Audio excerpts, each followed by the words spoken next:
上给大家来揭秘一下啊，那些开着豪车啊，手上戴着名表、出入各种会所的小青年，他们手上戴的表都是从哪里入手的啊？我看一下这个吧。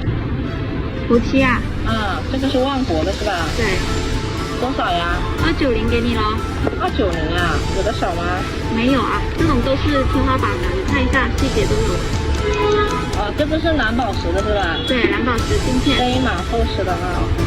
这背后可以啊，红宝石也有的。表带是什么的呀？这个是一个真皮来的。真皮啊，你有的保吗？有啊，给你保2年嘛。包装呢是什么样子的呀？保卡票、鉴定书码、专柜同步的一整套啊。那可以，防水加了没？100米的。那你给我带一个吧。OK。